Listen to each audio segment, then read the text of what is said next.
This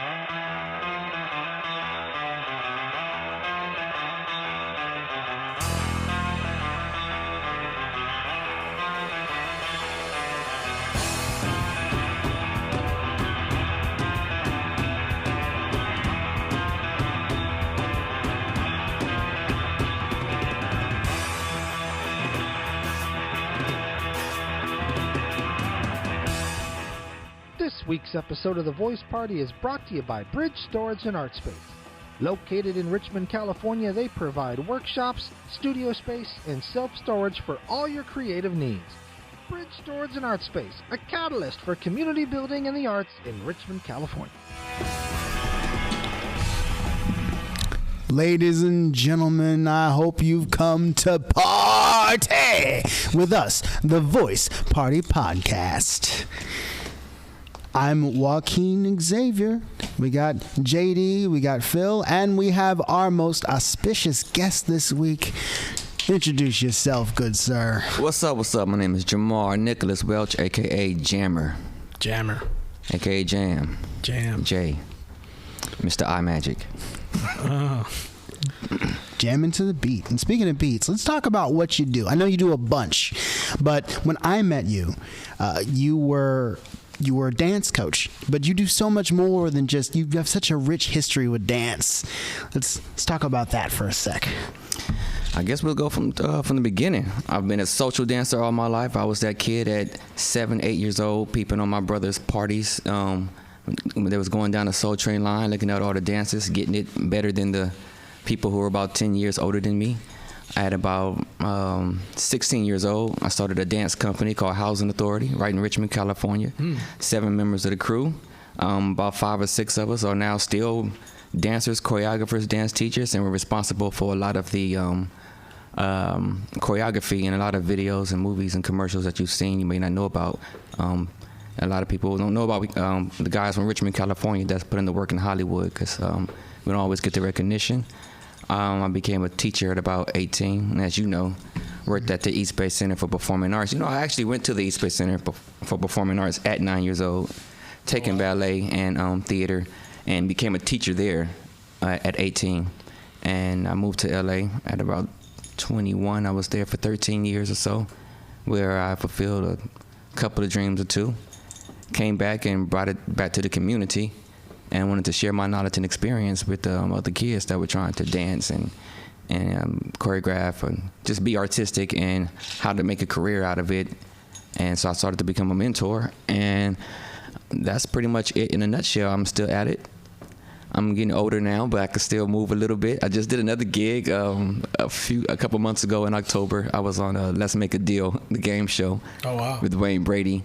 And it was a season 2 premiere, and we did a dance number to open up the show. And that was a lot of fun. So God's still blessing me with gigs here and there, even in the midst of these, crazy times.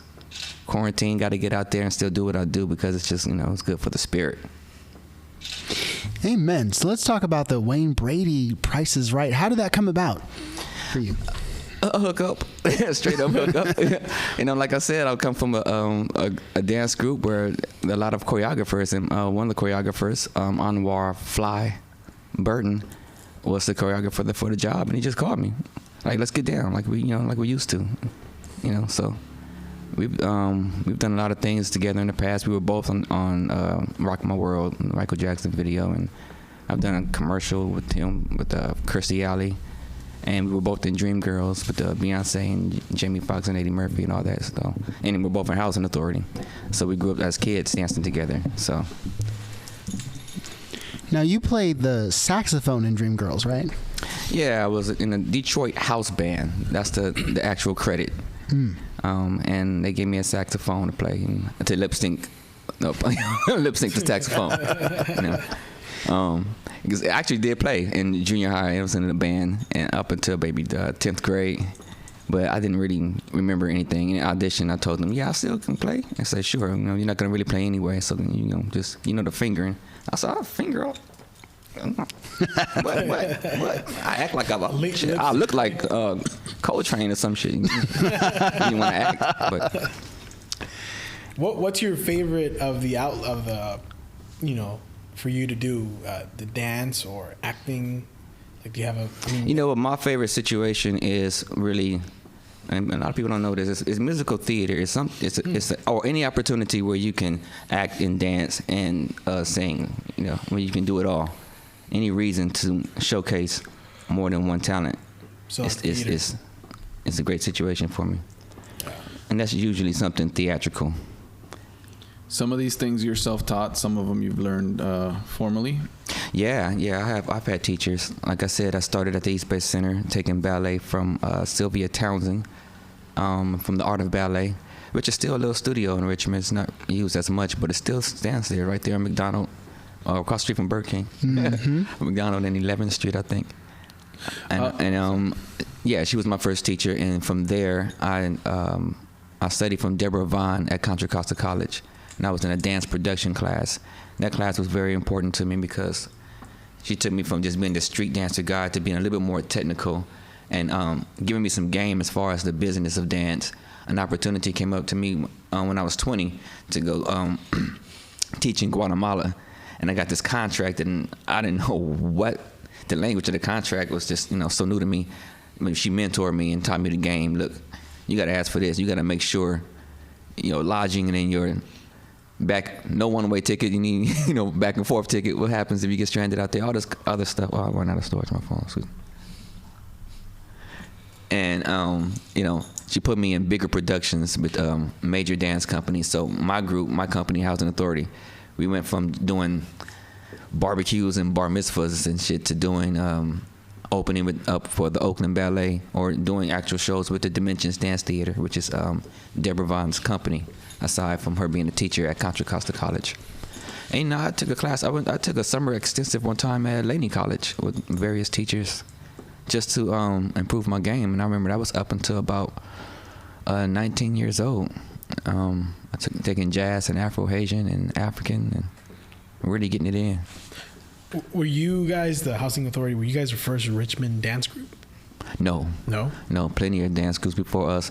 When I was young in the breakdance days, I looked up to Zero Gravity and Imperial Breakers, Demons in the Mind, the Criminons. There were a lot of crews back then, and they all battled at the Richmond Auditorium. And Richmond was known for having great talent shows a long time ago. And all the crews, the San Francisco crews, the San Jose crews, everybody had their own style, depending on what city you were from. Like breaking? At this time, more actually, some breaking, but actually we were doing more boogaloo, strutting, roboting in the Bay. Okay. We break too, but we were more about routines and stuff. Like I told you, like Demons in the Mind would win in those contests a lot. Wow. I wish I had like something behind me where I could just show you guys a clip of back in the days. I could pull it on YouTube now. Yeah. Thank God. Mm-hmm. So I'm getting the sense that there was a lot more choreography going on at that time, right? You had to come with it all back then. You can go out and freestyle and do your thing, but you had to have costumes.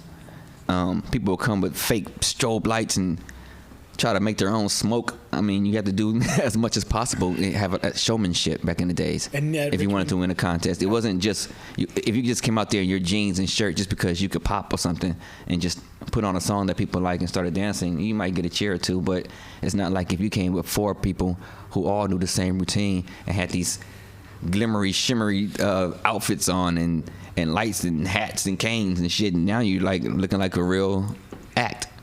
And that's what they respected and appreciated back in the days. Wow. And then how long ago was this that we're doing this at the Richmond Auditorium? Oh, it's 80s. 80s. Yeah. So like the beginnings of hip hop. Yeah. Wow. Back in the days when guys were walking around in Richmond and Oakland with, mats and shit trying to spin on their head.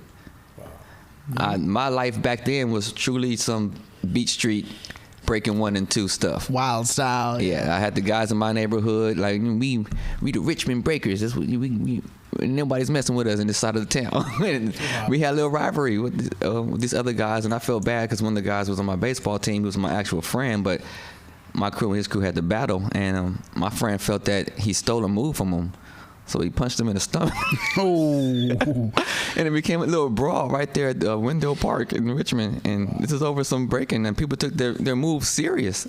Right, it's something that like you made, right? You came up with this was my move. Why? I felt bad though. Like, man, you punched my friend, but I'm with this crew at the same time. Yeah. Be loyal to your crew. Yeah. That's crazy to me, because when I was younger, I remember guys would beef over like graffiti. Like, you crossed each other out. And I never was like, what, really? There's a lot more spaces to draw on, on the walls. But it's like, it goes back to like that. Yeah. A lot of beefing through because of, you stole my move or.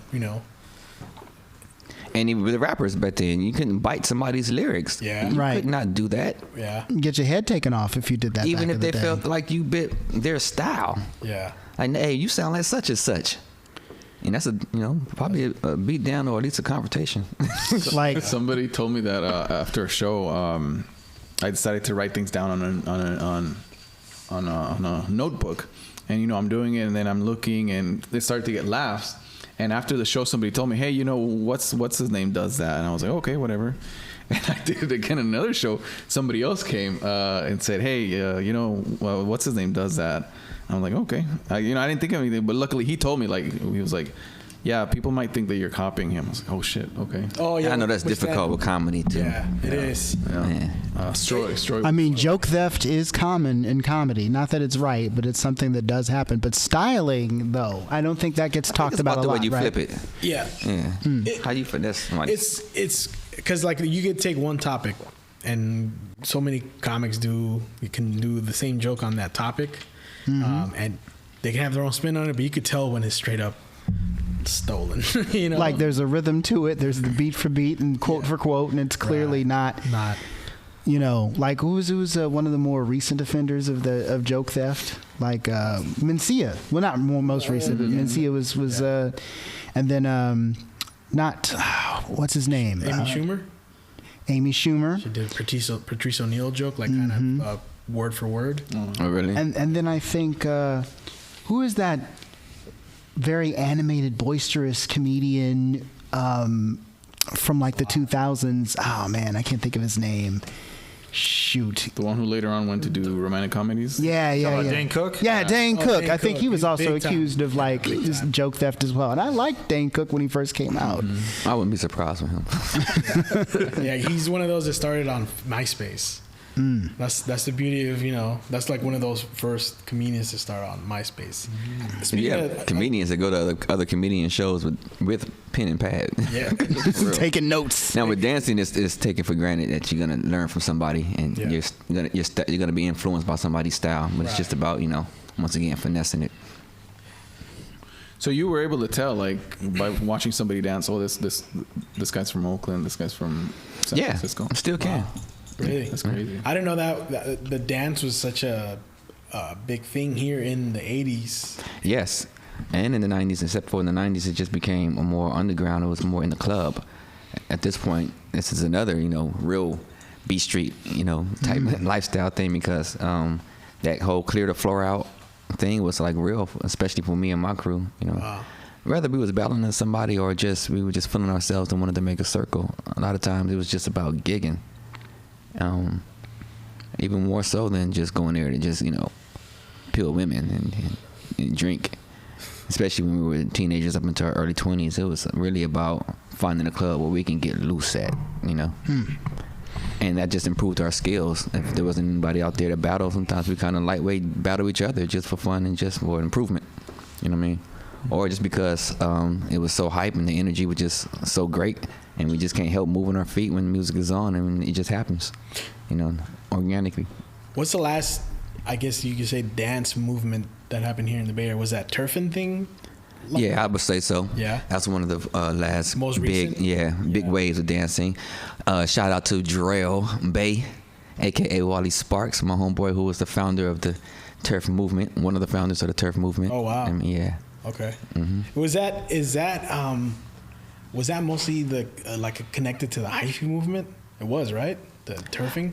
I think so. I think so. The energy of it, because as you can see with the dancing, Because hyphy in itself was a the dance. dancing looked hyphy, Right. right? So yeah, it's all one vibe. You know what I mean? Kind of on that same wave, I would say. Everything's kind of stems from one Interlinked another. with each other. Yeah. Yeah.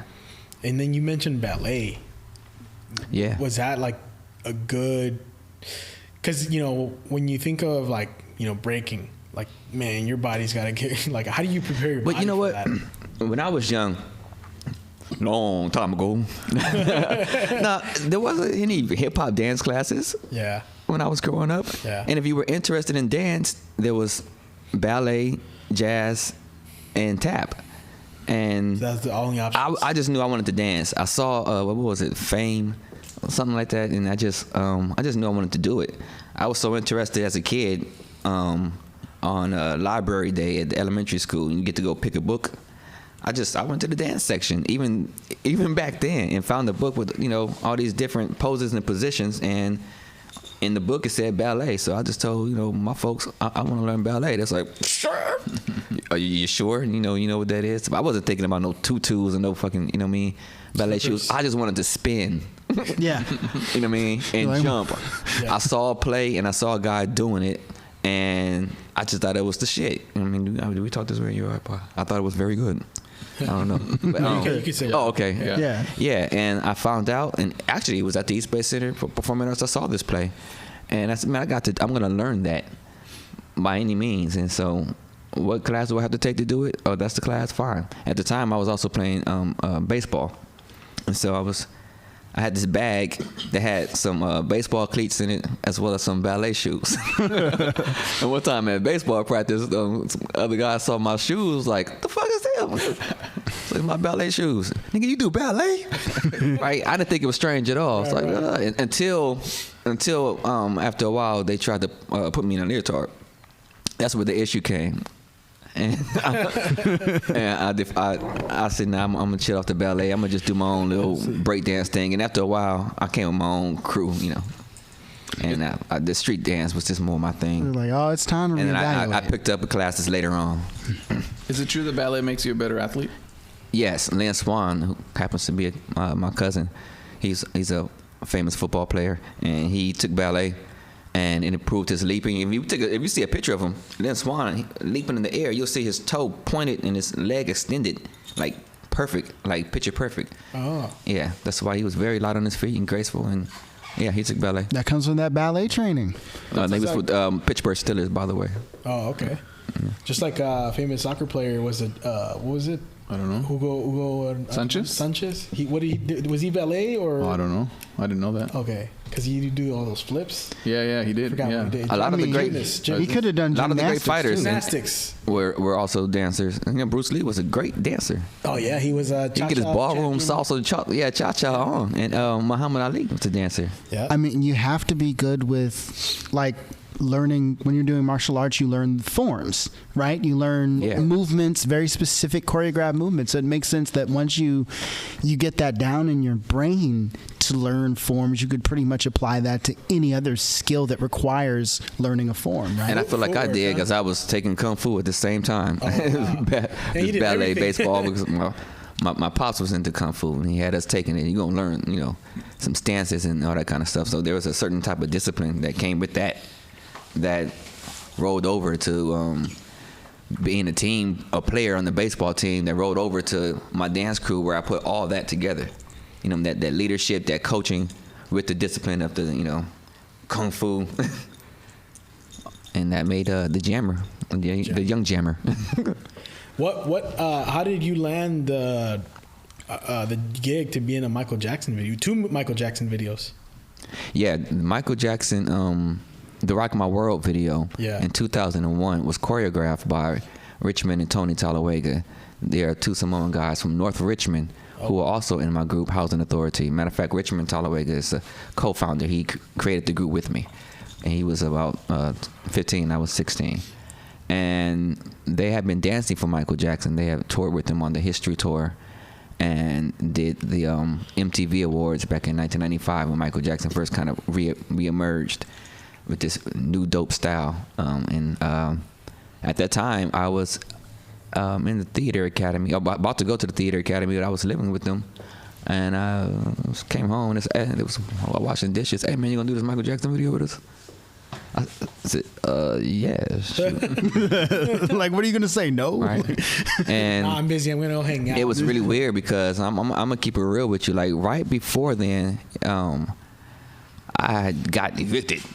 Right. I was going through some shit, and I was working at Universal Studios at this little place called Johnny Rockets. Right. Oh, yeah. While doing extra work and teaching some dance classes on weekends. This is when I was first time grinding Hollywood. And to do the job, I had to quit my little regular 9 to 5. But the job was also at Universal Studios. So when walking to my trailer to go do the Michael Jackson video, I had to walk past my old job, and I looked in, and I looked in, and I saw him frying fries and flipping the burgers and doing everything I was just doing last week.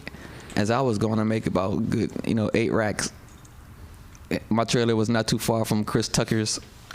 Wow. I was, life just flipped, but that's kind of been me. Yeah. I've been that guy who was be in a limousine on a Monday night and at the bus stop on Tuesday for real. Keeps you humble. Yeah, it does. It does. No, I'm almost been on both sides of the fence. I never got to Hollywood, and I've had some incredible experiences. You know what I mean? Yeah. And I've got to meet a lot of my favorite people that I've always wanted to meet. I would say at the top of that list, you guys ever heard of the Nicholas Brothers? Nicholas Brothers? Yeah. No. Wow. And just another time I wish I could just go click and put a thing up in the back. See, that's the next level. Dancers? Okay. Yeah, you're right. No, Yeah, tap dance group from the 30s. Oh, wow. Yeah, back from the Cotton Club. Yeah. That era.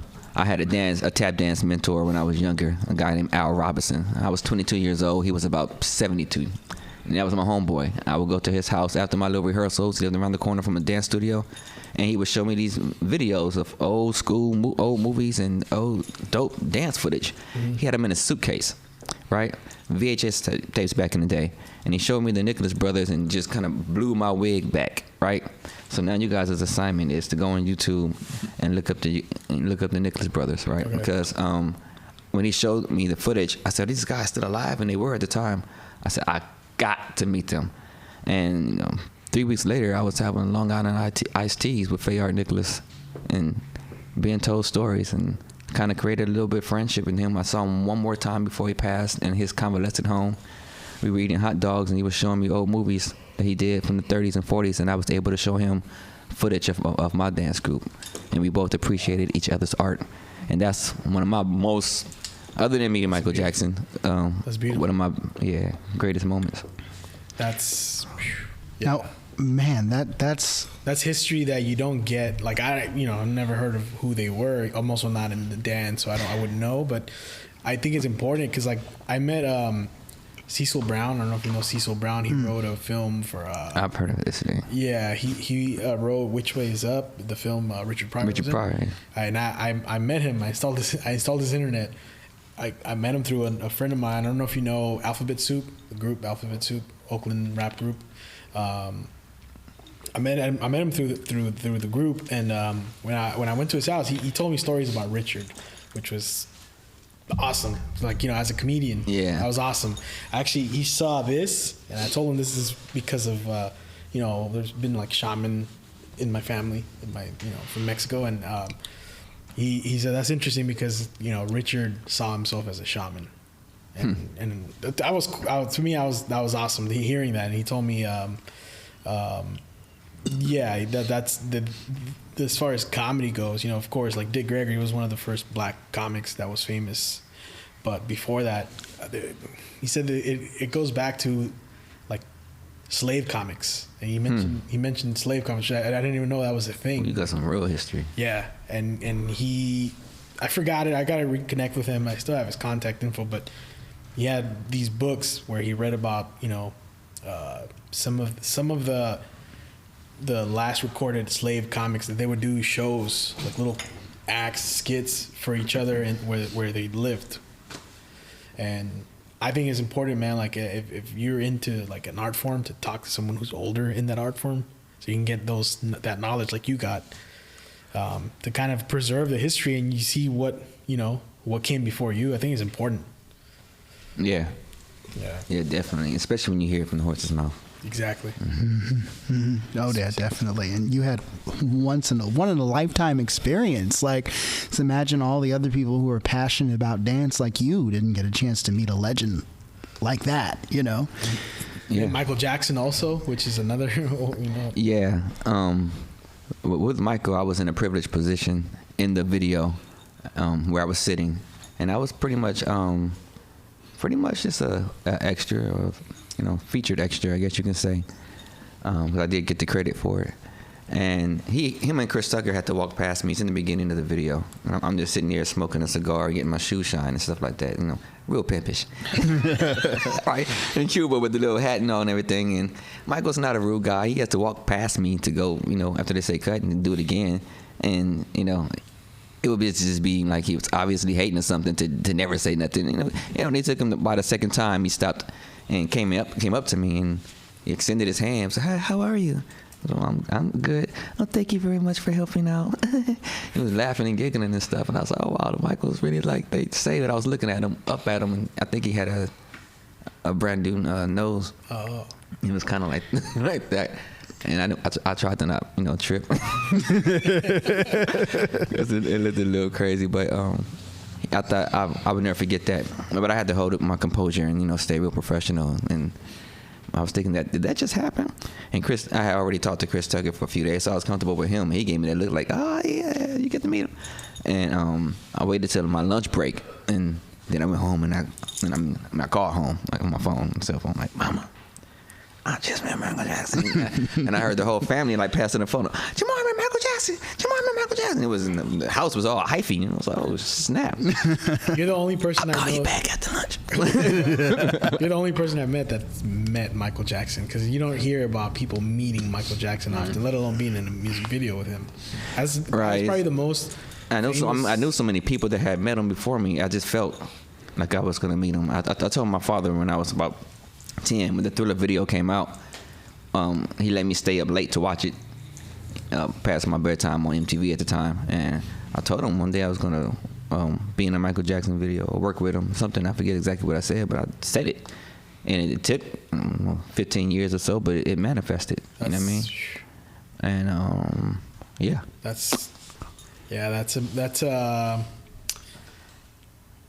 do you think that that's something that has happened a lot for you, where you think of something and then you manifest it? Because not a lot. It's happened more than I think. Honestly, I've been trying to be humble, more than your average person. I mean, I've got kind of lucky. Because you just mentioned two big ones, the brothers and then Michael. Yeah, it's huge. And I mean, just doing what I do is something that I told my mother I was gonna do when I was like 6 or 7. Oh, when I get old, I'm gonna be dancing and stuff like that on stage. And you know what? She just gave me a wallet for Christmas, and it has that quote on the inside of the wallet to remind me that I told her I was gonna do this. And I don't know if you can see it right here. Mama, when I get big, I'm gonna be an actor and dance on the stage. You know what I mean? And wouldn't you know? So, yeah, I think one of my biggest mistakes business-wise was dancing for Madonna on the MTV Awards in 1999, because at the same time, I had the opportunity to do a Kobe Bryant commercial with Adidas when Kobe Bryant was just becoming big. But I had always dreamed of being on stage. Yeah. It was, doing the MTV Awards and watching award shows and stuff, that I didn't consider the residuals from a national Adidas commercial. And so I picked a $1,200 job over probably minimum of a $65,000 job. Especially Adidas. Because of passion. And it wasn't until they didn't hit me till later. My agent at the time was like, "Are you sure?" I was like, yeah. That's Madonna. Passion, though. Passion will override. But I visualized myself dancing on the award shows for so long that it just, it had to happen. But not everybody can say that they danced with Madonna. You know what I mean? Like, it would have been nice to have the residuals, but the guys in my crew can. But yeah, other than that, no, not a lot. And we're one of the only dance groups too that Michael Jackson knew about, loved, and appreciated. And he knows about Richmond. I gotta say that he knows about Richmond, California. You know what I mean? He knows the Bay got that flavor, and that's why he handpicked some brothers from Richmond. I mean, and they were 18, 19 years old, Richmond and Tony, when they were starting out with him. That's awesome to know that. Yeah, he knew about Richmond. He knew about the little city that could. The little city, yeah. Pride and purpose. One of his choreographers discovered my group in Oakland one night at an after party for an artist named Mandingo. That's not relevant, but one of our dancers were dancing for that guy, so we just all showed up to the after party to support. And this guy, Travis Payne, was there. And he had this Janet Jackson jacket on. I was like, who's this guy supposed to be? And we were doing our thing again, you know, in a circle and stuff. And he asked for our phone numbers, and I was like, yeah, whatever. And he called the next day, and he said, what's the two guys with the long hair, and the Samoan guys? Did you have to connect? He said, yeah, I want to put them with Tevin Campbell. And that was the first door open that got us like into the other world. Tevin Campbell became their first gig, and from there went to Brandy, and next thing you know, he had them dancing on tour with Donna Ross. Wow. So they started to bring us in. They brought in Fly. Fly became Usher's choreographer. My first job was Usher, once again through my boy Fly, Anwar Burton. What year was this? 97. 97. Yeah, this is the My Way album. This is back then. Yeah. You made me want. So I did. Magic Johnson had a TV show back then, and so I danced for Usher on the, Magic Johnson's TV show called the Magic Hour. And I also did a video with him called Pop Your Collar, which wasn't really that big because they shut the song down. People in the Bay was saying, "Usher don't know nothing about Pop Your Collar." That was the 40s thing, right? Yeah, and so his record label was like, "Man, that's not released it like that, man." You know what I mean? Because the Bay wasn't feeling it. It's amazing how powerful the Bay can be when it comes to taste making and influencing. Yep. But we're so slept on. Right. At the same time. Especially Richmond. Because if you think about Richmond, the first thing that always comes up is the crime. The crime. I mean, and it doesn't even beauty like and success that's come out of Richmond, California that is so unsung. Yeah. Shoot, I'm sitting here telling you right now, and I mean, and I'm just speaking of myself. There are 6 other members with stories like this. And ironically, in my group, we have members from North Richmond, South Richmond, Central Richmond, and Richmond is what I call where I live. Richmond. Regular Richmond. Just regular. If there's the East Richmond, I guess that's what it might be, but it's no such East thing. Richmond. So what was it like working with Usher? What was he like? He was young at that time. He was good, and I already knew about him from he Make Me Want a demo when it was on a tape before he, made it big. And Fly was telling me they had some kid they're gonna try to really blow him up. They want me to work with him, and I could say he was a bit kind of cocky for a young dude. I remember being in a limo with him one time, and the limo driver kind of, those little curves in front of the hotel, the hard to kind of, he went over a bump or something. Usher fired him. Oh my gosh! Usher's mama had to go back and rehire him. You know what I mean? Like, you can't just be firing everybody. His mother was his manager. Sounds like he was a little tyrant, man. Like chopping heads. King Joffrey over there. And he would test you a little bit. Like I remember being in rehearsal one time, and my thing is I always had this big old cranberry juice. Right? I should have been drinking water, but I had cranberry juice. And I looked up and Usher's drinking my shit, man. I'm like, hey, I lost. I forgot. Like, I don't care who you is, man. Don't be putting your lips on my damn cranberry juice. Especially you, man. I know you probably ain't no telling with your lips. Oh shit. Oh shoot! It's funny because of that thing that happened later on. I don't want to say it, but. No, but what did he say to that? Like, oh my goodness. No, he just kind of like smirked and laughing, like, you know what I mean? Like a joke or whatever. He like took that. it But still, well. but he wanted to see what I felt like, is he going to say something or not? Is he starstruck? Can he, just, he punked me for my cranberry juice. He's like, He's like, how? Everything in this room is mine, including your cranberry juice. I'm Usher. It's like, come on, you ain't even put out confessions yet. Calm that down. Yeah. Right. Wow, that was before confession. Yeah. Well, no, he was cool, man. Fun, full of energy. It was one of the best jobs to be on at the time. Do you keep in contact with any from? Oh, sorry, I thought I turned it off. My bad. that's okay. It happens. It happens. Do you have a? Oh well, since we were talking about Michael, I heard this on a podcast that he supposedly. Did you audition for that? You didn't? No. Oh, okay, so I heard about his audition process with Michael. When you would go on audition as a dancer, he would do your whatever moves you would do. Like if you were freestyling or show them your routine, he would stand there next to you and do them as you're doing it. That's not intimidating at fuck all. I don't know if you've heard of that, or that's what I heard he did on those auditions. I've never heard about that. And he would do it Not an side audition, by because side I don't with think he's usually at the first couple of auditions. You got to read through his choreographers and people first, and then he steps in when it's after the final picks. Or a lot of times they'll show him, they'll record the auditions and stuff, and then show it to him, and he'll really get to study you, and then make decisions based on that. But he doesn't show up to Michael Jackson's not at the auditions like that. Yeah, you figure he wouldn't have enough time, right? That's just not how it goes down. He has a choreographer for that. Yeah.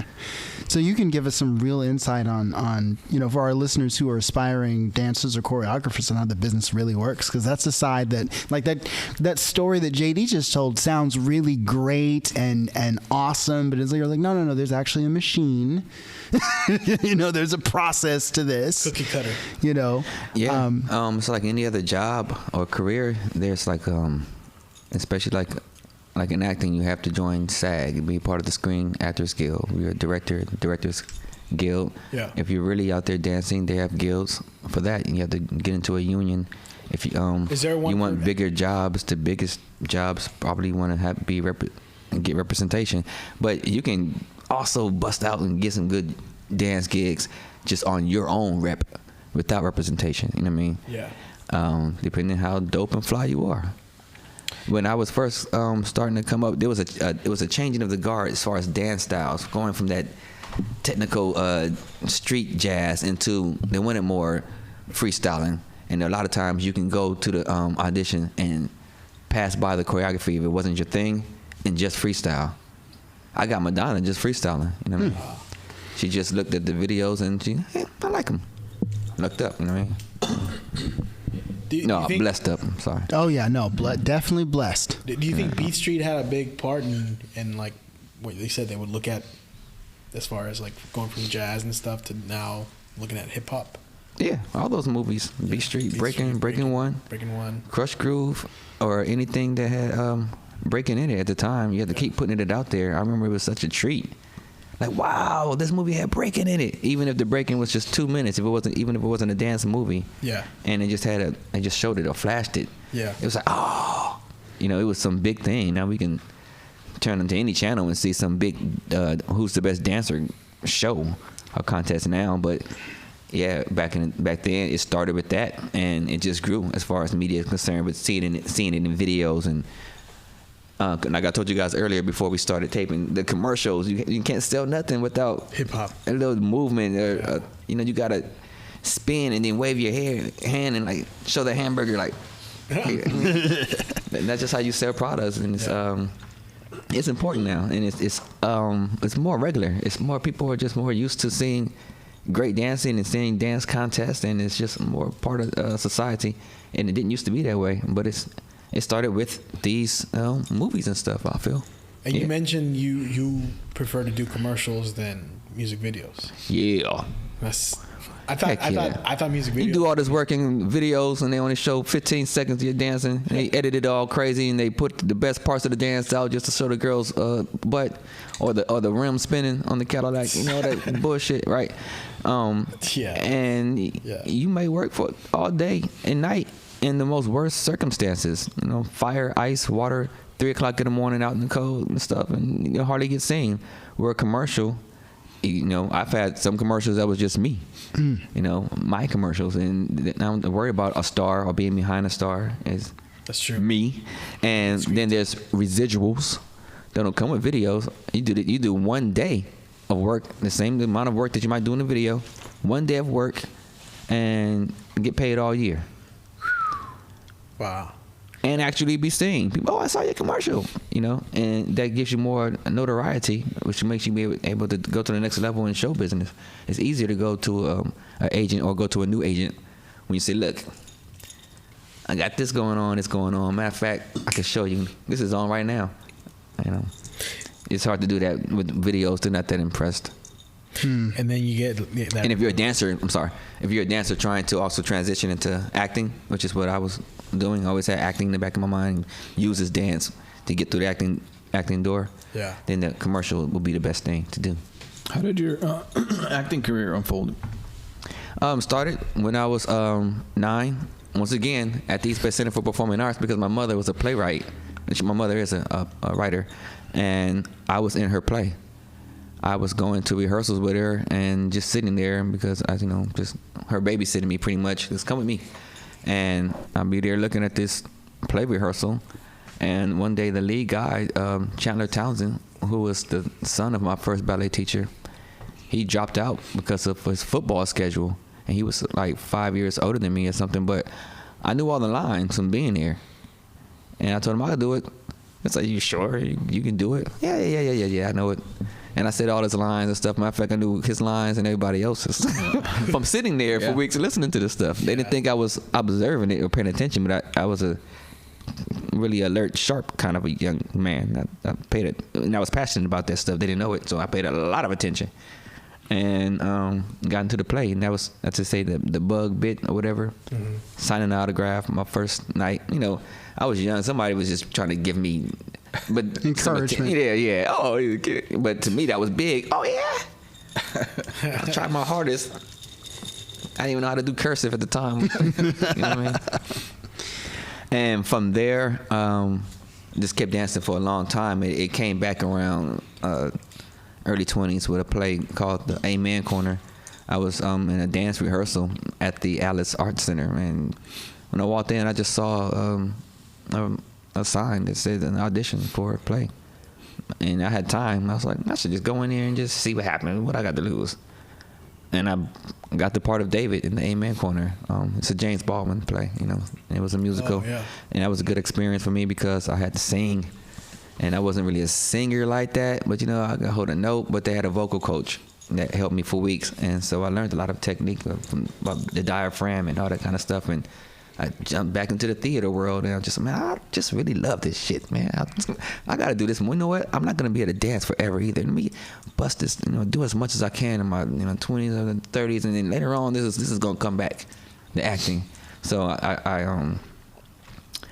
I kept that in my mind, and I decided that eventually I'm going to have to go to school for it. Yeah. I talked to Bernie Mac.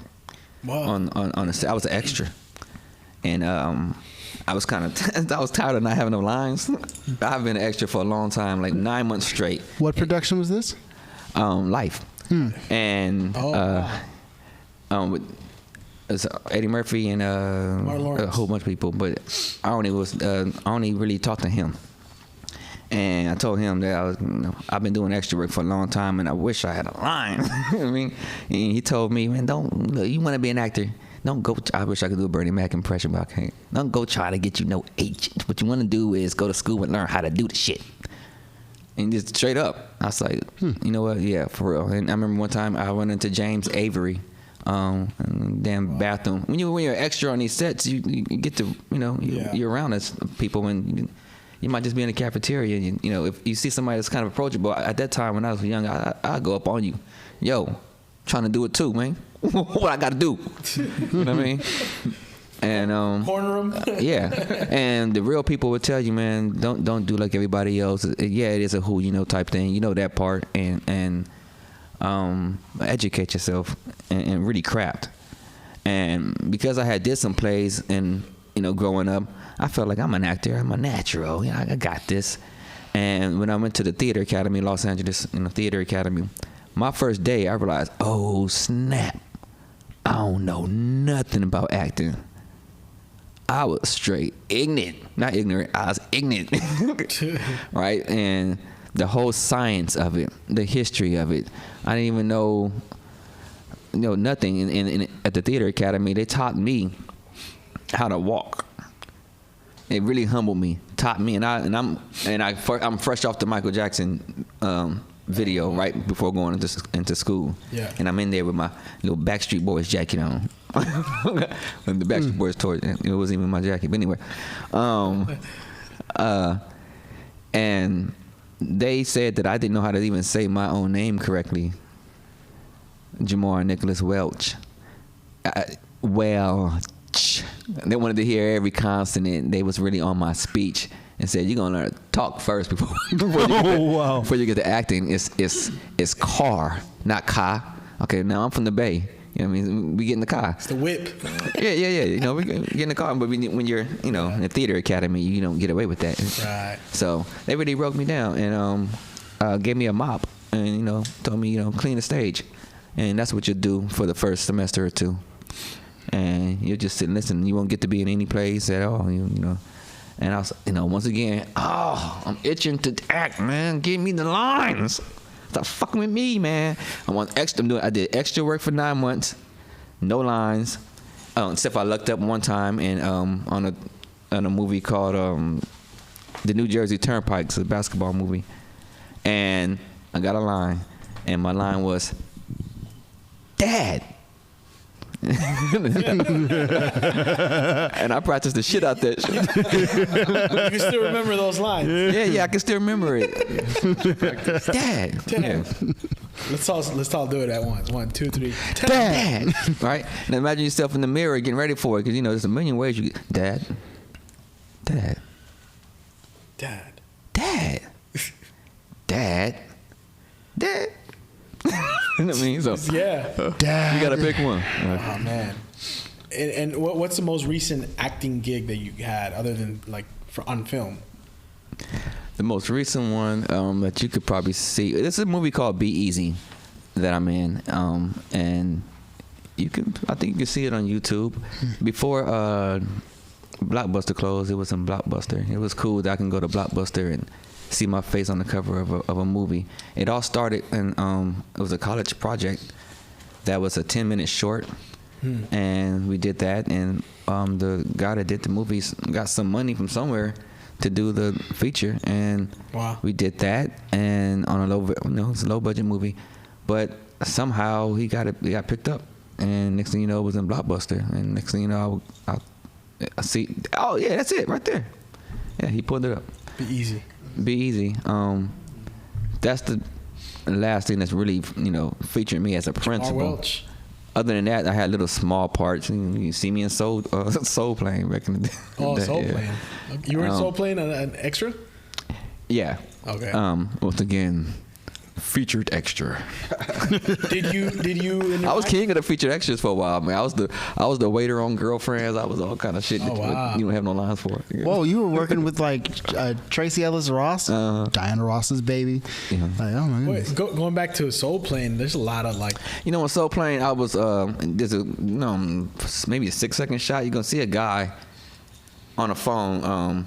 Texting the guy that's sitting right next to him and shit. Oh, okay. And it's right as the little white boy comes and does a little weird little dance. Yeah, the white boy from Punk'd. He was in. Yeah, I forgot his name. Anyway, yeah. Little stuff like that I got to do. One of my favorite comics is in Soul Plane, Godfrey. Oh yeah. Did you meet him? No, I didn't. I did meet Kevin Hart and Method Man and everybody else, because during lunchtime we all played throw the football around and stuff like that. That production was hood. It was real. It was a lot of fun. It was a lot of games, a lot of funny smells in the air. A lot of Hennessy bottles in the garbage can. The funny smells. I know Snoop was in the movie, so yeah, right. And Method Man. So imagine that. Yeah.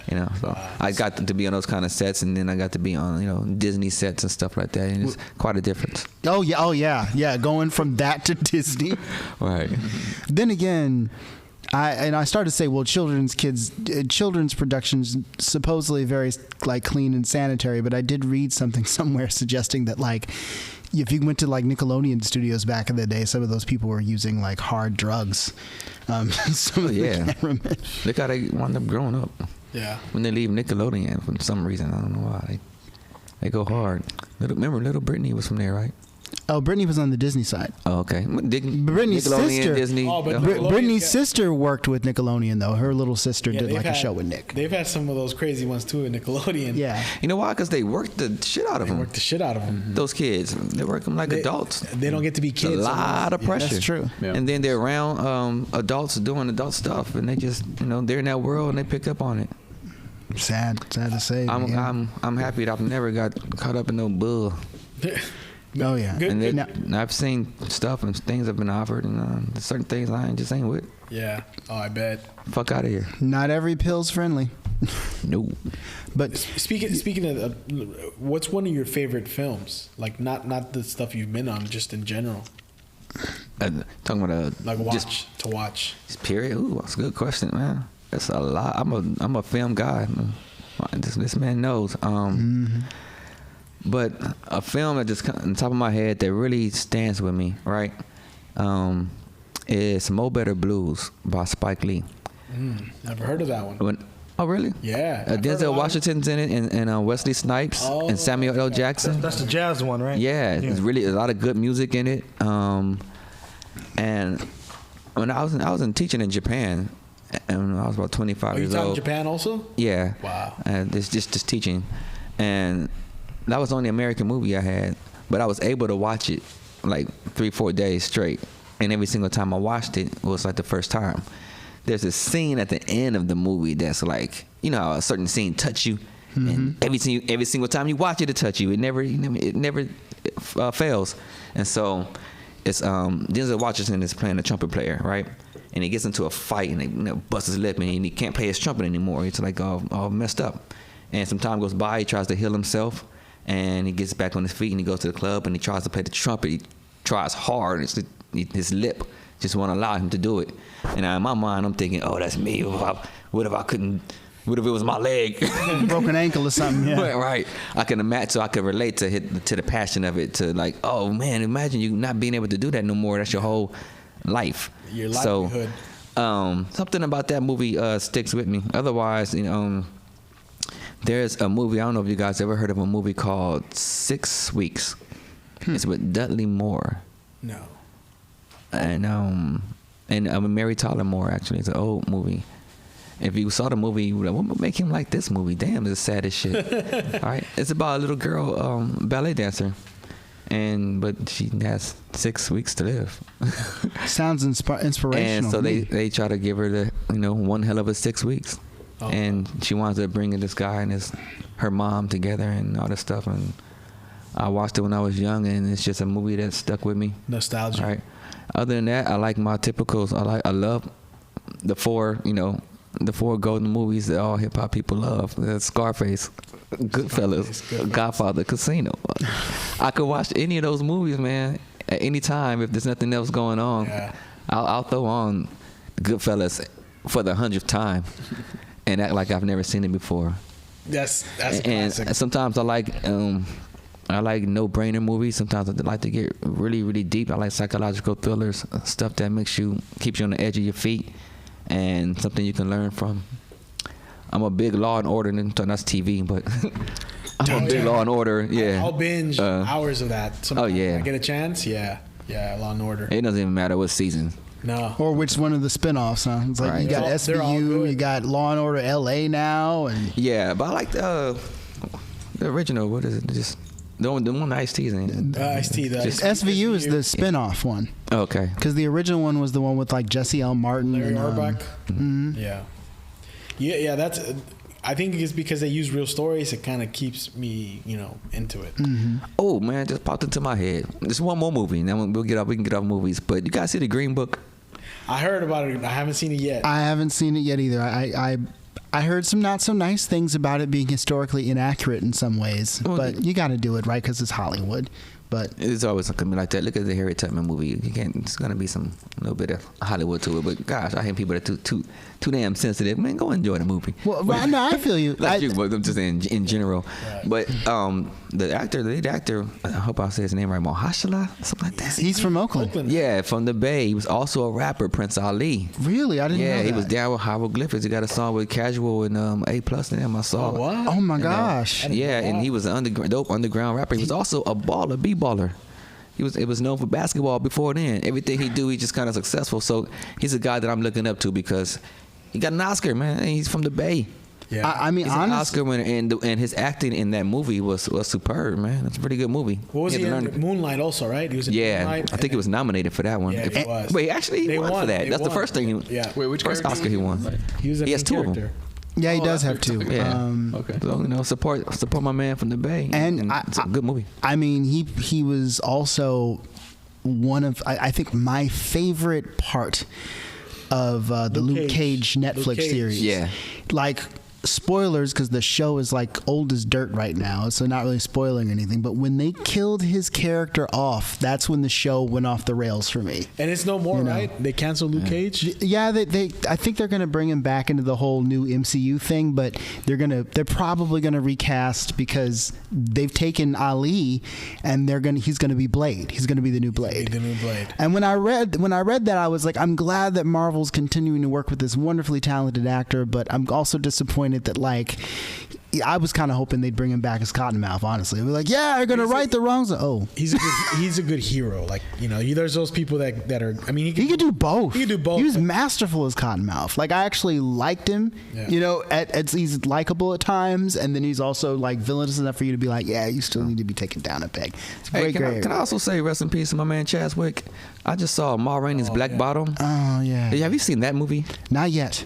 I saw the last He film has I saw. a scene in there that you'll probably just wind up rewinding a few times. He went there so hard, man. That was the greatest acting I've seen, I think, in 2020. What was that one called? Ma Rainey's Black Bottom. Oh, that's the last one he made, right? It's based on a play. Last film I saw him in was Defy Bloods by Spike Lee. That's another one. He made a lot right before he died, huh? He was on a mission, they said. Like, they felt like he wanted to make as much as possible before. There's a scene in Ma Rainey's Black Bottom where he's kind of, I'm not going to give it away too much, but he's kind of like cursing out God. He's real mad. And if you know what he was actually going through while making that, you can see where he drew from his real life experience. And it was so powerful.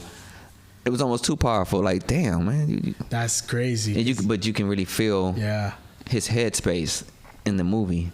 There's a lot of stuff like that that's beautiful. Talking about dying and stuff and fuck you, God, look what you did to me. He just took it there. What movie was this? Chills. Ma Rainey's Black Bottom, and it's after this. It came out on Netflix. Ma Rainey, one of the first blues singers. I gotta check that out because I mean, like, for example, another example of that is in Fresh Prince, that scene where Will is cursing out his dad. Yeah, it feels like that, but that scene felt that way for maybe 12 seconds. Right. You know what I mean? Yeah. So imagine that for maybe 40 seconds. Wow. And going deeper. Yeah. And when you think you went all the way deep, he goes even deeper. Yeah. To the point whereas you rewind it. And like, let me see this dude do this again. As an actor, that's how I watch movies. Oh yeah, no, same here. Study him. That's same here. An example of that with stand-up. I don't know if I've ever shared this, but you guys familiar with Bill Hicks, who was a '90s comedian from Texas, and he had cancer. He died from cancer, but he never announced it because he didn't want pity.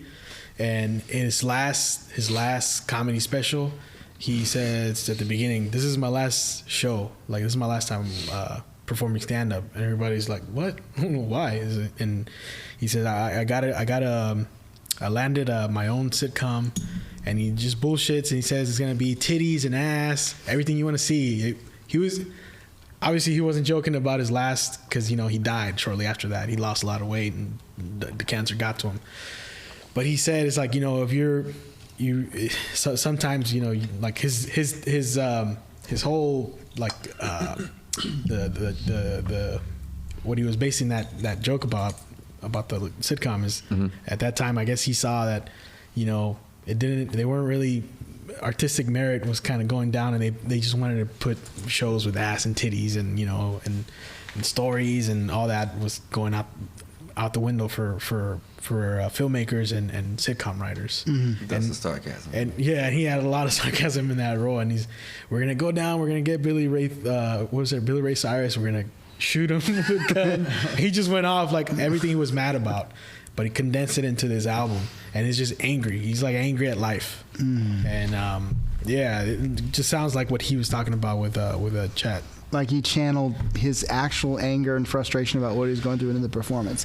And that, I would say, is the difference between Will's performance and Chad's, is that Will had a dad growing up. Like his dad was there, from what I understood, right? Like that didn't come from his actual experience. I heard it was, I thought it was. Or was I wrong? No, I thought that's why he cried in that scene, because his dad, he wasn't around. Oh. So I thought I read somewhere that his father was involved. I would double check that, but that's what I. But I do know he drew from somewhere, something real.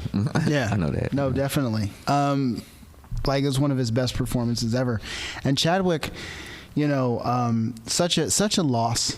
I think, because everything I've read about him, they've talked about how he was a decent person, and I just wonder what he would have, how Denzel Washington essentially gave back by helping Chadwick go to school to become an actor. I wonder what Chadwick would have done a few years down the road as he got to be Denzel Washington. Like he might have started his own academy. You never know. Yeah. From my understanding, he was doing a lot of charity work. Yeah. I'm not sure which ones what he was involved in, but look what he did in just 5 years. Yeah, a lot. Wakanda forever, man. Forever. He brought that Wakanda whole forever thing to life, and the movie works when you're like, every now and then, I get on YouTube. It's going to sound corny, but I look up crowd reactions to Endgame, in particular the big invasion scene, and it never fakes. It never fails to stir my emotions, because I'm just like, I'm watching, and like you hear the crowd, and it reminds me of what it was like for me to go there opening night. And then as soon as Sam is like on your left, people are like, oh, right, and then like the portal opens up, and then it's Chadwick, and it's Black Panther and his sister, and they're coming through the portal, and people are like chanting Wakanda forever. Like it's so great to hear that moment, and that's due to him. That's due to his amazing performance. That's due to the director doing like justice to the story, and people are really excited just to see the silhouettes of these characters coming out of this portal. It's a loss. It's a loss of a very talented and from what I can understand, kind guy. Right. And I just want to thank him for the inspiration. I mean, he's left us some really great work. Big inspiration. It's always going to be around forever. I know we're not going to. We're still not talking about movies, but if we were, I would tell you that. This is my last thing I'm going to say about that. I just popped into my head again too. And that's the very first movie that inspired me was The Wiz. Oh, The Wiz. Yeah, Michael Jackson, Diana Ross, and Richard Pryor. That one I did see. They showed it to us right after watching The Wizard of Oz. It was this teacher. She would put on a lot of different films. See, I never saw The Wizard of Oz. Oh no, only The Wiz. Only The Wiz. I could never get into The Wizard of Oz because I was waiting for some good stuff to like The Wiz. It's like, what's up? Well, there was no Michael Jackson up in The Wizard of Oz, so it just wasn't as appealing. Not that this The Wizard of Oz, but the Wiz. The Wiz, yeah. It was the cool version. Yeah, it was definitely a modern, cooler version. The dancing and the performances were like, you can't beat you can't win. Michael Jackson singing as a scarecrow. Yeah, I think if you want to be like, I think that if you want a more upbeat and exciting film, Wizard of Oz is creepy. You check out The Wiz. But for me, like if I want to feel a little, what's the word I'm looking for? If I want to feel a little, remember the South. No. Like if I want to feel a little, I can't come up with a word right now, but there's nothing like listening to Judy Garland singing "Long Way." You know what? Somewhere over the rainbow. I fucked with Judy Garland. You feel me? And that movie that Renee Zellweger did when she played Judy Garland, about 2019. Judy's the name of the movie. Yeah. That movie's dope as well. I actually appreciate her as a talented woman. That the way, like you said, the way she did that song, and also Like, you guys know about the backstory of a lot of the stuff that happened on set. Yeah, the boss. That's what makes with it how the executive was treating her and had her on those pills when she was young and controlling her sleep and her food and then the actor that committed suicide, where you can see it on the film. I don't know if you know. Oh yeah. Oh yeah. Yeah. One of the little people that play the Munchkins, because they were getting mistreated back in those days. It was easy. That's the only jobs that could really go for them. Right. So one of the Munchkins, he hung himself off of a tree that was near the set, and it's actually, they left it in the movie. You can see it. It's in one of the black and white scenes. And wow. And then so because I guess he was going through some stuff and he hung himself there, and it's, if you YouTube it, you'll see it. It's a little bit. Now I gotta go YouTube Little Munchkin hanging from tree and on. And then there was another thing where the actors that played the Wicked Witch, they that broom that has sparks coming out of it, in that scene, the first time they shot that with her on the broom, she got it exploded. She caught fire, and she was in the hospital for a long time before she came back on set. When she came back on set, she had to do the scene again, and she said, "I'm not gonna get on that. Like, I don't trust you guys." Yeah, I don't blame her. And they're like, "Okay, fine." So they got an extra, and the extra gets on the broom, and they shoot it. It exploded, and the extra died. So that's. On behalf of the Voice Party, I apologize to those of you whose childhood we may have just ruined.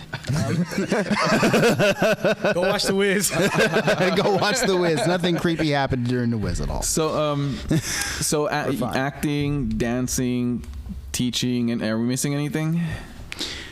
As far as your things that you've explored, talents that you. We haven't talked about music. Oh yeah, no, not yet. I grew up playing a little bit of piano. I played the keys, and I consider myself a poet. All right, poetry. I have a book coming out, and I have a poetry Instagram page. And if you want to just check out like snippets of my poetry, it's at iMagic Poetry for you. IMAJIK Poetry, the number 4, and you.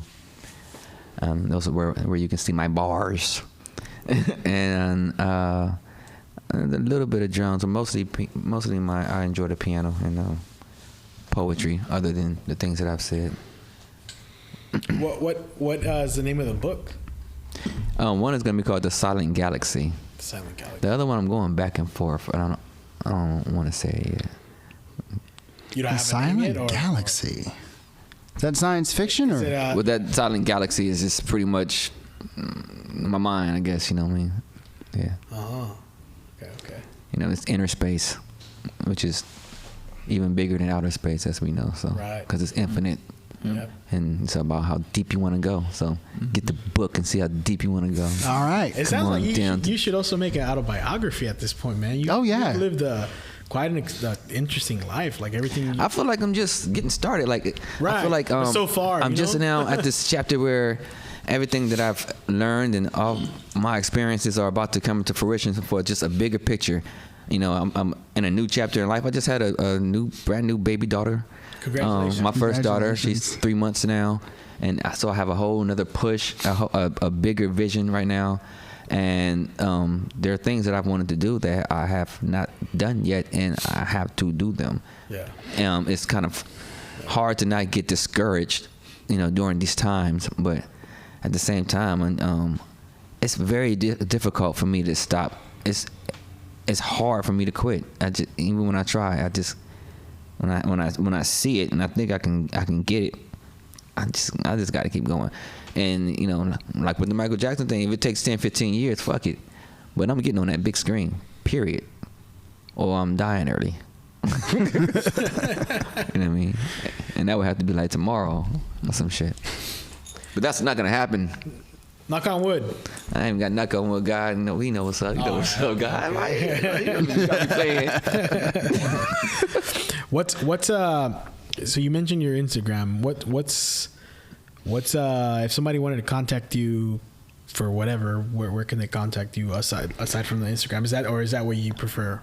Well, you can contact me out my Instagram, I'll give up my email. I don't care. You know what I mean? which is Jammer4HA at yahoo.com. And go directly, you know, if you're especially you're about, you know, business, then yeah, hit me on the email. Holler. Otherwise, my Instagram page is iMagic Forever. iMagic Forever. IMAJIK, the number 4 and ever. And I have a Facebook, but I just kind of I just put it on. I just deactivated it for a few weeks or so. I'm on a Facebook break, I guess. That's no reason at all. Just don't like it. Yeah. What for anyone that's listening, that you have like a message you want to tell them who are maybe thinking about getting into the dancing or filmmaking or making that jump. Maybe they're working a job they're not happy and they're thinking about doing. Actually, while you're saying it, I forgot to say this. Ballet is on my bucket list. Is that right? I'm 35, so I'm like, is that realistic? Man, well, yeah, it's realistic. I don't know about you joining the a ballet company, like, like the New York Ballet. You know, I don't see that. To be honest with you, sorry. Yeah. But as far as you becoming more flexible and stronger, ballet is going to get you there. It's way tougher than people think. Mm-hmm. It's hard work. Being on your toes, doing that bar work, it can be grueling. I remember when I first jumped back into it and tried to take a class at Laney College. At 2:00 in the morning, I'm sleeping. I got the hardest Charlie horse. Man, I thought my leg was about to twist off. And I realized, okay, never no more. Shout out to Souls and Mischief. Never no more. I'm going to keep stretching. I'm going to keep it stretched out, man. Because the work that you're going to do on your legs, you got to counter it with a lot of good stretching. And speaking of stretching, I got whole. If it's on your bucket list, man, go for it, man. Yeah. Whatever's on your bucket list, man, fuck age. Yeah. I've never really got with that. It just doesn't matter, man. Do what you want to do when you want to do it. Thank you. That's how I feel. You know what I mean? About mostly everything. I mean, yeah, there's some things you shouldn't try to do when you're, in your late 40s. You know, like with me as a dancer, I'm not going to try to spin on my head. I don't have nothing to prove. You know what I mean? There's certain things I'm not going to do with age, but never give up on any dream. I don't care what it is, man, how old you are, and don't listen to people. They're always going to come at you with why you can't do something. And even if they don't say it, sometimes people will shoot that energy. Block that too. Yeah. If it's a facial expression, people look at you like, what? You think you're going to do that? Block that too. I mean, Walter Mosley didn't start writing until he was 30. Let's see. Fred Astaire and Gene Kelly, they didn't do those movies that they did in their early 20s. Are you kidding? Jay Electronica didn't get signed Fred Astaire up there, 42 years old, receding and everything. But he was that way because of his experiences in his 20s and 30s. You know what I mean? So now I'm starting to get to vet age, and I'm ready to go to the next chapter. And I want to be able to have my little girl look up and see certain things. It felt very good, even when I did the Wayne Brady show, and she was 3 weeks. But still, I was able to say, hey, look, come on, look, Daddy's on TV. When my first time saying that felt good, I realized I want to say that more often. I want to be able to say, hey, look, come on, we got to go to Daddy's movie premiere. I want to be able to say that, and I will. But to anybody else, before I get out of here, can I please give my crew, my city some love? All right. First of all, yes. I'm from Richmond, California, so Richmond's in the house. But I live in Oakland. Oakland is in the house. Me, Richmond, and Oakland always been cousins. All right. Yeah. So, both. Much love, and to everybody in Housing Authority Dance Company. That's Richmond Talawega. That's Tony Talawega. That's Fly. That's myself, Jamar, the Jammer. That's Mad Axe. That's Super Dave, and that's my boy Kato. And that's all the 7 powers of Housing Authority. Housing Authority. Yes, much love to my woman, Miriam, and my baby girl, and all that mushy stuff that I ain't scared to do on a podcast. Man, I want to thank you guys for having me here. I've been talking to Martin about I don't know if it's cool to call you that. I don't know what they're calling you on this. Joaquin. Okay, yeah. I've been talking about doing this for a while, and I'm glad. Once again, the word of the day is manifested. And I have a funny feeling that maybe we can do something else in a bigger, major way. I like you guys' I guess, overall energy of this show. Thank you. And I wish you guys success. I can see you guys going further and further with it as far as like just production and content and guest and everything else is gonna come up on you, because it's like some kind of ball is rolling. I haven't been paying that much attention to you, but just jumping back in and looked at some of you guys' stuff on YouTube and checked it out and hearing him and just coming and feeling it. I'm like, oh, okay. I like it when brothers get together with a common vision and put the energy behind it. Yeah. And don't sit around and just talk about it. There's plenty of people. So I should do a podcast. You know what? I want to talk about. I know all about skating. I can just talk about skating for 3 hours. We talk about everything with everybody. That's our motto. Right. I like that too. You know what I mean? Come to the party. You guys ever get really? You don't get too political on this, do you? Yeah, we do. We do.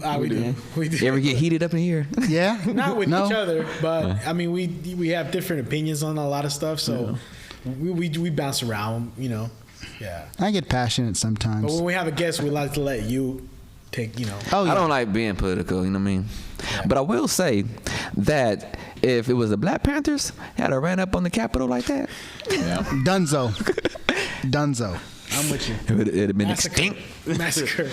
Yeah. Bag them and tag them. That's how they would have done it. Sad to say. Man. Well, I do like the way, you know what I mean? I don't know. There's no president out there that's perfect for us. It just isn't. We know the whole shit is a game. But, you know, I do like the way Biden's sounding. Did you hear what he said about it? Mm-hmm. He didn't have to say that. He went kind of hood real quick. I know you out hanging with Kamala from Oakland and y'all having drinks and stuff at Jeffrey's and all that. But he was like, it's just ridiculous. And if it was the Black Lives Matter, then it wouldn't have went down that way. They would have been treated quite differently, I'm sure. I'm like, oh, snap. He's not wrong. No, but Sad to say it. it's that he said it that he didn't really have to. And presidents be all careful and stuff about that. But he be going there all the time. I think, well, yeah.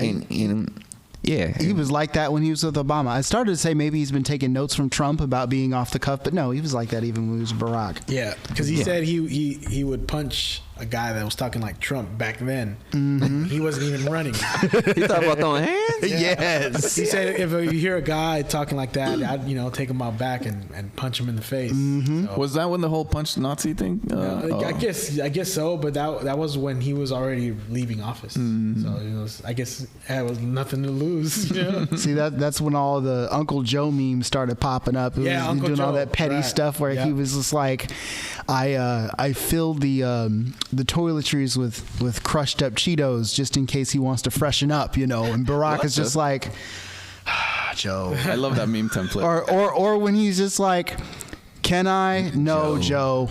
But it would be small. No. I don't care how many times you've watched Home Alone. No Lego traps, Joe. We'll see how it goes. Joaquin, you vaccinated? You getting vaccinated? Yeah. Just Gonna get curious. vaccinated. I don't want to start no debate about it. I'm just curious. I care for my elderly grandparents, so they're at risk. It's just one of those things I feel a lot better about, you know, because I'm physically lifting people up and putting them, you know, like. Word. What about the rest of y'all's? I don't know when I'll have access to it, but yeah. If I had, I'm not against I'm it. at risk with a lot of problems, so it'd be wise to. We'll see. I'm also waiting to see how it goes for everybody else. I'm kind of like, you know. Oh yeah, all those doctors that got it first. I'm watching. Don't get it twisted. I'm paying attention. I'm like, okay. I was just trying to figure out some of the stuff I've seen on. I'm sorry. I was gonna say, like, my fiance got vaccinated and I sleep with her, so that's kind of the same thing. Oh, okay. There's protection under the household. My woman got it. What about you? No, I haven't gotten it. Are you gonna I get could it? have. I've been tested for corona. And obviously, I don't have that. Thank God. And I'll probably be the last one in line. And they had to force me, I guess. You know, it has to be. Yeah, they had to tell me. You know, you can't do anything unless you get this, which is they're probably going to try to do. But until that point, no, I'm kind of stand back and I'm taking so much other care of myself. I'm really up on the vitamin D and K and C right now. You know, and my girl make sure and take this again. Make sure you take your pills. You know, and keep that that fights the germs, man. Really, it's not going to prevent, but it does a good job of keeping the immune system healthy. Vitamins.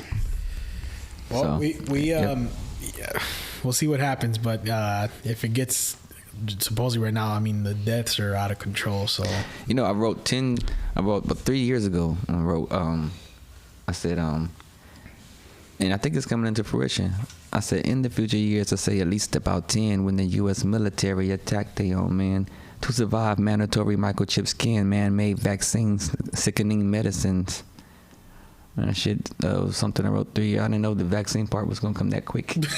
I hope everything else I said takes longer. You were thinking like, the year 2040. Yeah, that's what it'll go down. Like 2050. Yeah. 2020. We're in the future. We used to talk about this. I know, isn't this like the year the Jetsons is supposed to take place? It's 2020. Oh yeah, man. Have you been reading up on Elon Musk and SpaceX? Mm-hmm. The Jetsons is now, man. Pretty much. He can go if he felt like it. He's just trying to make it so everybody else can. Yeah, right. Yeah. I think Elon Musk got some type of car that can go to Mars, man. I mean, but he has to figure out how to terraform it first. Like, shoot. You think he's an alien? I'm trying to take it. We're gonna go somewhere else now. Let's go to the dark side of this. I definitely think he's like the Wish Tony Stark. Yeah. Wish Tony Stark. Like last week he was number 2 or 3 as far as being the richest man in the world, and today I don't know what he did in the last week or two, but he's number 1 now. He is the richest man in the world. Tesla stocks went way up. That's what happened. Mm-hmm. Like they went super up. I can't remember what the percentage was, but it was like that's what made him. I wonder how much of the percentage he owns of Tesla. This man is in his 40s, man. Yeah. He's like 49 or something. Mm-hmm. Yeah. All right. Well, that's rich as in monetary rich. Man, you guys will get him to back your podcast up, man. Oh my goodness, yes. I think we've dissed him a couple Reporting times. Live from Saturn. I think we've dissed him a couple of times, so that probably won't happen. It's all love, though. I mean, if you want to, yeah, I know, right? Elon, if you want to talk, you know what I'm saying? Like, if you need got to do something with all that. Audio Avengers, like he can hit y'all with $1 million, and it'll feel like a penny. I know. Yeah. It'd be like the in the Wizard of Oz when they throw apples at you, the trees. Now sponsored by Tesla. The Voice Party. The Voice Party is sponsored by that's a good look. It's a good look. A really good look. I wouldn't be mad at all. Yeah, Jokes aside. Sitting here with Tesla hats on, but other than that. Yeah. And a Tesla car, yeah. Oh, yeah. Yeah. All of us getting free electric cars. Mm-hmm. I'm down for that. So now, Jammer, we've been over an hour, man. I don't want to keep you up. Once again, we appreciate you coming out. And man, I appreciate being here. This was Hopefully fun. You can come back. I'll let her come back, and like I told you, I want to bring a couple more OG dancers from the Bay with me, and have a really good sit down and go over some real dope history. I think you guys are the ones to deliver the message, man. Ooh, oh yeah, we'd love to be those. Yeah, no, yeah, definitely. Let's do it. I'm down. Schedule. I'm sitting here with back problems, and we're talking about like I've been having severe back pain for 2 weeks or 3 weeks now, and you're talking about dancing. I'm just like, oh my god. Just thinking about all that movement. About movement, like oh man. So, maybe after this show, we could tell me some tips. The same tip I gave him, man. Stretch. Whatever you do. Yo, peace, you guys. And I want to say also, my mother sees the show. I love you, mama. I got to give a shout out to my mama, Leona Nicholas Welch, the great author, teacher. Wow. What do you call preacher? Excuse me, minister. Apologize to the great Reverend Welch for my language. I think I cussed a couple of times. Excuse me, ma'am. No, seriously. I respect his mom so much. Bad, you know, my mom could tolerate a shit or something. You know, we're not vulgar over here. No. Now that should still slap me for. Yeah. Thank you guys for listening, and thank you again for coming. Thank you. All right, that's been the Voice Party. We are out. Woo! Peace. Peace. I still gotta do it. I gotta get up.